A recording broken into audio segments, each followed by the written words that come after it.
reka mu ncamake tuganire kuri kino citegererezo uyu musore yitwa Yosefu. Itanguriro igice ca 36 ku murongo wa 6. Itanguriro igice ca 39 ku murongo wa 6. Azeza Yosefu ivyo yari afise byose, ntiyagira ikindi yibaza atari ivyo arya gusa. Kandi Yosefu yari mwiza w'umunyakaranga. Hanyuma y'ivyo inabujagumwa Yosefu aramubwira ati ingo turyamane, maze ariyankira yishura inabuja ati rega databuja ntaco yinona kuvyo ngaba mu rugo, mbere yanjije ibyo afise byose, nta wundi utamuri uru rugo, kandi ntaco yisigarije ngo akinyima atari wewe, kuko uri umugore wiwe. None noshobora nte gukora icaha kingana gityo ngacumura ku Mana? Akama bibwira Yosefu ko bukeye, nawe ntamwumvire ngo aryamane nawe canke ngo agumane nawe. Umunsi umwe Yosefu yinjira mu nzu gukora igikorwa ciwe, ata abandi bagabo muri urwo rugo bari mu nzu. Uwo mugore asumira impuzu yiwe aramubwira ati ingo turyamane. Yosefu amutana iyo mpuzu yiwe, arahunga arasohoka. Musore mwigeme, turiko turasangira ijambo ry'Imana. Guhunga inzira z'ubuhumbu birashoboka, kandi biguha gutegura kazoza kawe neza. Uyu musore Yosefu Bibiliya itubwira ngo yari mwiza. Nagomba ndakubwire ko nawe uri mwiza. Hari igihe wiraba ukibaza ngo uri mubi, ukibaza ngo Imana yandemye nabi, ariko hari abantu bo bakuravye babona kuri mwiza. Naho wikengera wibaza ngo ntawe ugushima, ngo ntawe ugushira ku mutima, hari abantu bo bakuravye babona kuri mwiza. Hari abantu bo bakuravye bagushima. Yosefu ngo yari umunyakaranga, inabuja ngo aramugomwa. Menya ko hari itungo ufise, ubwo bwiza ako karanga abantu barabiraba. Menya neza, abantu bagenda barakugomwa. Hari abakwereka ko bakugomwe bakabigaragaza, hari n'abandi bakugomwa bakabigendana mu mutima, bakarorera igihe hazoboneka akageme keza ko kubishira mu ngiro, bakarondera occasion favorable ingene bogaragaza ko bakugomwe. Icitondegwa, ushobora no kugomwa n'uwutibaza ko ibyo vyumviro vyomuzamwo bigana kuri wewe. Urashobora kugomwa n'umuntu utiyumviye ko yopfuye kugomwe, bivanye n'imyaka afise. Nawe niyo ufise ukabona n'uruntu runini nyarukuruta cane, nawe ukirakana mugabo urukakugomwa sha. Ukabona igihagararo ciwe afise mu gihugu canke mu nzu canke mu idini icamaze, ukavuga uti nawe nugicari mu idini ndimwo, ibi vyiyumviro ntavyo yonyiyumvira ko n'umuvyeyi. Ukaraba ico mupfana, umuryango w'amaraso, ni muyomba, ni tonto, ni data wacu, ni cousin, ni cousine, ni oncle paternel, ni tante. Tuko birikose uyu muntu, ibi vyiyumviro ntavyo yonyiyumvira ko ndi libre, ndi free imbere yiwe nta nkomanzi. Attention, wirinde inzira zose zijana mu buhumbu, kuko aho uca hari abagenda barakugomwa bakabikubwira n'abandi batabivuga. Kandi citondegwa, nagomba ndakubwire musore mwigeme ko ushobora gusanga uri kuragomwa n'umuntu utari wiyumvira ko ibyo vyiyumviro vyoba muri we birora kuri wewe. Urashobora kugomwa n'umuntu uravye etat civile yiwe ukavuga ati ibi ntavyo bamwo, arubatse nande ndumuseribatere, ibi ntavyo bamwo, n'umuseribateri nande ndubatse yongomwa gute, ibi ntavyo bamwo, n'umukoresha wanje ibi ntavyo bamwo, jenda umukoresha wiwe yonyiyumvira gute ngo ntege umutego. Nagomba nakubare ngo Yosefu araho nyene ariko arakora, ntiyiyumvira ko inabuja yo mugomwa, ariko inabuja bigendana mu mutima, ikindi gihe arabigaragaza. Aho uca abakugomwa baruzuye. Wirinde kuba imbarutso, wirinde kuba nk'umuntu yofata gati akagakoza mu ntozi, kuko gakojeje mu ntozi intozi zica zidugako. Aho uca abagenda barakwishizemwe ni benshi, barindiriye gusa ko barura gatonya barindiriye imbarutso, barindiriye ico bubahura kugira ngo bace badugira aho nyene. Arico gituma usabwa kuba umuntu ari serieux canke serieuse, ntugende urayayata ku nzira kubo muhuye abo ari bo bose.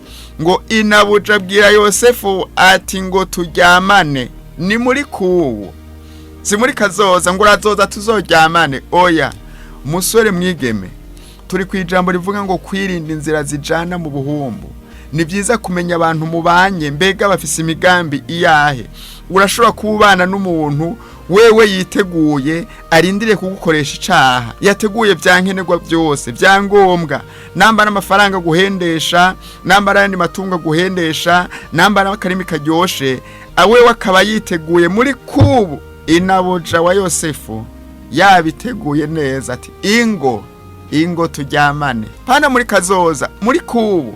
Menya neza hari abagenzi uzoja kuramutsa ukabashikira barakwipfuje kera. Nagomba ndagusubiremwo musore mwigeme, wa mwigeme we, hari umusore uzoja kuramutsa uzi ngo ugiye kumuramutsa gusa, mu ugasanga wewe yakwipfuje kera cane, si wabonye urashitse. Wa musore uranyumva neza? Wa musore we, hari umwigeme azoza kukuramutsa wewe yarakwiteze kuva kera, yararindiriye ryari uzomutuma ko ngwaze, si wabonye uramutumyeko, yajagavye mbere, yaje yiteguye n'ibikoresho kugira ngo ntuze kwanka ico wo kwitwaza cose. Aravuga ati ibyo nta ngorane, Imana igufashe wirinde inzira z'ubuhumbu. Inabuja wa Yosefu yari yiteguye, yavuga ati ingo turyamane, nta no kubanza kumaza ati wumve ejo tworyamana, ingo je nditeguye. Hariho abantu bama biteguye ngo bakugirire nabi, babigendana nk'ibanga, barindiriye ryari gusa we uzotanga akaryo keza kugira ngo bace badugako. Uru rujambo ntuzu umugore w'umwubahwa yubahutse gukoresha imbere y'umushumba akora mu gikoni ngo ingo turyamane. Hari amajambo atarayo gufyinisha nk'umusore canke umwigeme yifuza kuzobona ibyiza bimuzako. Izaburi ya 34 irabivuga neza ngo umuntu agomba kuzobona ibyiza ngo nabuze ururimi rwiwe kuvuga ikibi. Hari abantu usanga indimi zabo zimeze nk'inkota, umuntu akajana akajambo gatonya mu gakigishegu ntamenye ko ari inkota sogose mu mutima kwa mugenzi we. Aha musore umaze gusogota abantu benshi inkota, aka message gato gusuka karungika mugenza w'umwigeme, ukabuvyuye ibyifuzo vyiwe by'umubiri, ukabumusogosa inkota. None iryo cumu muteye woni bari guhindukiriza ko bizogenda gute? Erega Imana izobikubaza.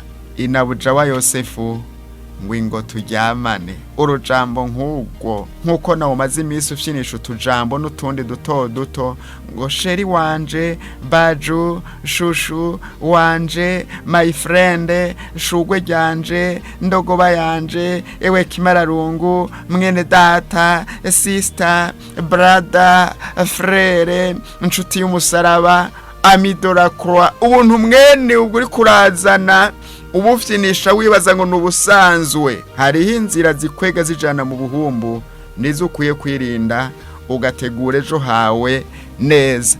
Bibiri tubwira ngo Yosefu ngo ariyankira. Ni byiza ko wiga kuvuga oya, kandi ukavuga uti ntibikunda, ukavuga uti ndanse, ronderera handi, uti nta soni, ishwida, ndakwiyamye, ntuzosubire. Hari aho bikugora ukishura inyishu ivanze, tuzobiraba aho ngurishuye, reka shasheri wanje, reka iyo ntambara, emwe nawe uje nabi, biragoye shu, ntiharagera, ihangane gato, zimukurire kumbehe. Bibiri tugira ngo Yosefu ariyankira. Niwige kuvuga uti no, kirazira, uvuge kandi oya itavanze ego. Inabuja wa Yosefu ngo akama abimubwira uko bukeye. Urashobora kuri hafi y'umuntu yama kugora uko bukeye, byabijambo nyene, uko bugorovye byabijambo. Nagomba ndakubwire musore mwigeme, mwino nzira yo kwirinda ubuhumbu, umenye neza ko abantu bagorana babaho. urasabwa kurezista ukanka, urasabwa kurezista ukanka uti kirazira. Baripfisha rwose, bazakubwira ko utabahaye urukundo rwawe, ko bashobora kugwara, bashobora gupfa. Bazakubwira ko kwiga bitagikunda kubera bakubuze. Bazakubwira ko atana gatiro bagutora, bagishobora gusinzira ko bidakunda. Bazoza berekana umutima w'ikigongwe n'amarira menshi n'ijwi ry'intimba. Naho shwe aramabingira yambaye intama, yambaye urusato rw'intama. Bazoza berekana amajambo y'impuwe, rumva sheri ndagowe, raba ingene wontabara naraye ntaryamye. Naho shwe ni imfyisi yanyegeje ibizara, mukanyira gutabagura. Ntiwemere ngo uramera nka Yosefu, kuko ngo Yosefu ntiyigira yemera ngo amwumvire canke ngo agumane nawe. Nta kuba ikiyago, futa message zabo, babloke muri phone, bashire muri liste noire. Nibashishikara babwire ko uzobibwira abakuru, babwire ko uzobitwarira kuko n'abagizi ba nabi. Ce sont des agresseurs. Ils sont courageux et persévérants. Naho mwi mu mwanya ntaheba, naho wofuta muri telefone acagenda hagura yindi carte SIM, naho nahagumazana ibitero, mugabo nawe uragira inkomezi zo kumwanka ugira uti kirazira sinshobora.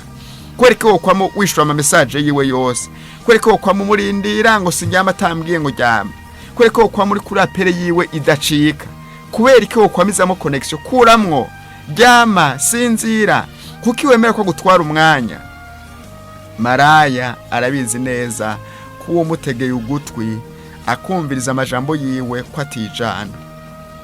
Reka kugumana nawe mubise, va ku murongo, niyagomba urare ku mugabo we have, kuramo connection, mu bloke, niyagomba guri yindi carte SIM naho no mu bloke mushe muri liste noire. Reka kujana nawe muri bus, ifati yindi, singo mujane nawe kwishure, eka singo mujane nawe mu masengesho, eka none ntiyosenga atagiye gusengana na wewe. Hariho amariske igihe mwisanze muri mwenyene muri babiri. Ku murongo wa 11 mahigabane 39 c'itanguriro tubona ngo Yozefu yinjira gukora mu nzu, ngo abandi bumunzu siho bari yisanga ari wenyene na wa mugore amaze igihe kirekira murondera. Wirinde gutanga occasion wo kwisanga uri wenyene n'umuntu w'umuhungu, wirinde gutanga occasion wo kwisanga uri wenyene n'umuntu w'umukobwa, ahantu hatabona, ahantu mushobora kwiyugarana, ahantu atabantu bariko bararengana, kuko ashobora kuba yaragufise ku mugambi, yarakubuza amageme meza agaca gusimbirako akagucakira. Hariho amariske de surprise muri mwenyene, hariho amariske d'usage de violence muri mwenyene, hariho amariske no gukoresha imiti y'uburozi, aravumbuka, ibintu byo gusara, ibintu byo kwerura. Bibiliya tubwira ngo uwo mugore ngo arasimba, asimbira ku mpuzu ya Yosefu aramucakira. Ni wagenda wenyene, ujya muhungu azosimba, asimbire ku ikanzu yawe, azosimbira ku gitenge cawe, azosimbira ku ishati yawe, azosimbira ku ipataro ryawe. Mera magabo, ntutange occasion yo kubana n'umuntu muri mwenyene. Nibwo buryo bwiza bwo kwirinda ubuhumbu, kuko imwemu mbi zarahinduye strategy. Ni byiza ko nawe n'umusore n'umwigeme uhindura strategy zo kwirinda. Ivune, reka kurendeka, koma induru, gwana, iruka, hunga.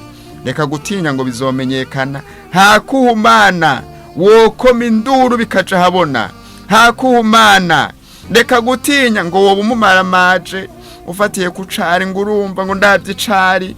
Amagara yawe woya kabicubahiro kitari icawe. Iteka ryawe wori kabiteka ry'umugizi wa nabi. Hunga, iruka, tabaza. Reka kuraba byo musangiye oyaha, naho ho bari byo yaragufitiye, naho ho bari amafaranga atari bwakugarure, naho ho bari impuzu utari bwagombore, naho ho bari kinatari bwaguhe warukeneye. Hunga, hariho inzira zo kwirinda ubuhumbu. Gutahura uko waremwe, hanyuma ukizigama, tahura neza umugambi Imana igufise ko ukawurindira wihanganye, gutwara neza ibishobisho biri muri wewe, nko gushuha ku rugero rwo hasi, rwo hagati canke rwo hejuru, kwirinda gushurashura, kwirinda gushuha no gushusha abandi, irinde gucira icanzo maraya, kwa uca ugenda bakugomwa, kandi maraya ntiwoshoka kumubonesha ijisho. menya kuvuga oya itomoye itavanze ego. Abagorana babaho mbere bagashishikara bakagira n'umwete, ariko nawe gira umwete wo kwanka igihe cose. Reka guha ikiyago umuntu nk'uyo afise imigabo mibi. Ntuzoje kumuraba wenyene. Guhunga biremewe, kwiruka biremewe, kumuhinta biremewe. Imana iguhezagire. Woba warakomerekeye muri imwe muri izo nzira, n'igihe cawe co kubwira Imana uti Imana nungirira imbabazi, kandi wifuza kuyaga nanje vyinshi. Ni kwa ya nimero 76 amajana 450 amajana 987. Mana data wa twese, ndasengeye uno musore, ndasengeye n'uno mwigeme. Birashoboka akaba n'umuvyeyi yacumuriye muri zino nzira zijana kwa maraya, zijana mu rupfu. Ndamusengeye ngo umuharire kandi umuvure. Uyu nawe yaramaze imisi ariko aranigana, yumva amajwi amuhatira kuzicamwo. Umuha inkomezi zo gukevya, zo guhindukira, kugira ngo ntiyisuke mu mutego ngo umwampu umutobekeranye mu mutima, ariko ahindukira araba umusaraba, ategure kazoza kiwe neza. Ndamusengeye nizeye izina rya Yesu Kristo. Amen.